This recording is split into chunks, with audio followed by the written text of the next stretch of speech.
இரட்சகருமாகிய இயேசு கிறிஸ்துவின் இனிய நாமத்தில் யாவருக்கும் அன்பின் வாழ்த்துக்கள். ஆபிரகாமின் தனிமை ஜெபங்கள் அவரை விசுவாசத்தில் வல்லவராக்கிற்று. யாக்கோபின் தனிமை ஜெபம் இஸ்ரவேலாக மாற ஏது உண்டாயிற்று.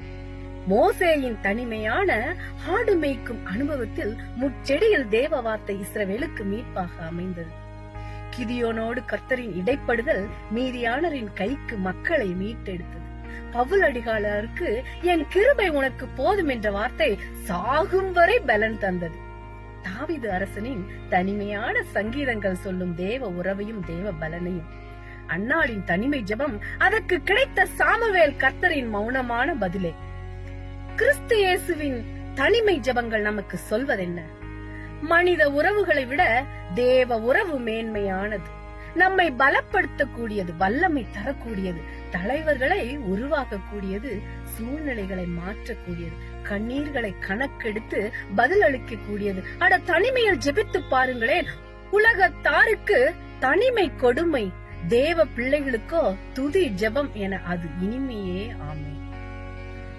நான் தனிமையாய் இருக்கிறேனே, அனாதையை போல் இருக்கிறேனே, என்னை தேற்றுவார் இல்லையே, என்னை ஆற்றுவார் இல்லையே, எனக்கு உதவி செய்ய யாரும் இல்லையே, என்னை ஏறெடுத்து பார்க்க யாரும் இல்லையே, என் வேலை தொழிலில் என்னை ஆதரிக்க யாரும் இல்லையே, என் சபையில் என்னை ஆதரிக்க யாரும் இல்லையே, நான் போகும்போதும் வரும்போதும் என்னை கேட்க யாரும் இல்லையே, என் மரணம் என்னை நெருங்கிக் கொண்டிருக்கிறதே, என்னை எல்லாரும் என்னை துன்புறுத்தும் போது என் வேதனை மிக மிக அதிகமாகிக் கொண்டிருக்கிறதே என்று சூழ்நிலையை கண்டு பயப்பட்டு அலறிக்கொண்டிருக்கிறாயோ?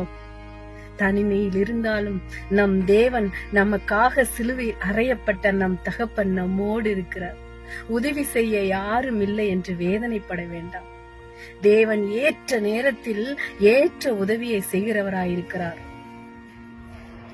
நான் அனாதையாய் இருந்தேன், கைவிடப்பட்டேன், அப்படி வென்று வேதனைப்படவே வேண்டாம். தேவன் சொல்லுகிறார், தாய் உன்னை கைவிட்டாலும் தகப்பன் உன்னை கைவிட்டால் உன்னோடு கூட நான் இருக்கிறேன் என்று சொல்கிற தேவன் நம்மோடு இருக்கிறார்.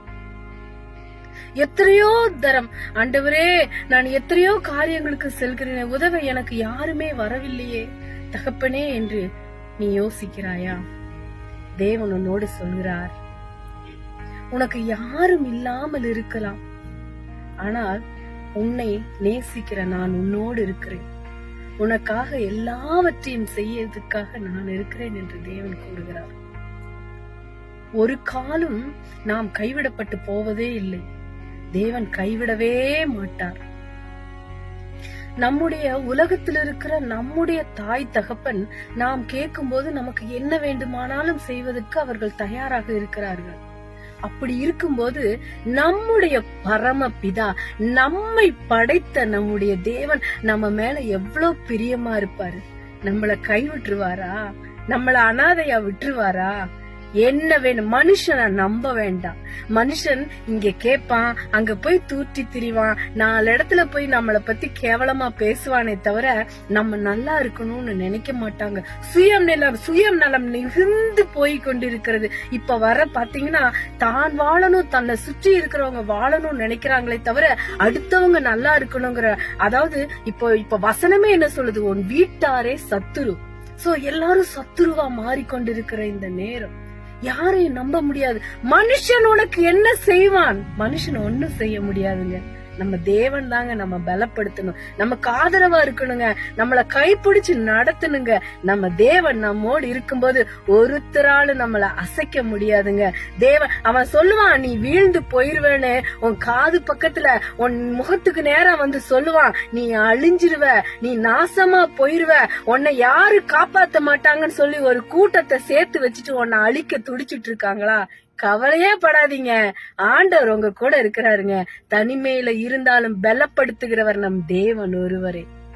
நம்ம தேவன் நம்மளை தூக்கி விட்டா உனக்கு குறித்திருக்கிறதே அவர் நிறைவேற்றுவார், எனக்கு குறித்திருக்கிறதே அவர் நிறைவேற்றுவார். யாருடைய உதவிங்க நமக்கு வேணும்? தேவையே இல்லைங்க. தேவனோட கிருபை இருந்தா போதுங்க, நம்ம இந்த உலகத்தையே ஆளலாங்க. தேவன் நம்மோடு இருக்கும் வரை யாரு நம்மள தோற்கடிக்க முடியாது. தேவன் நம்மை ஒவ்வொருவரையும் ஆசீர்வதிப்பாராக. ஆமென்.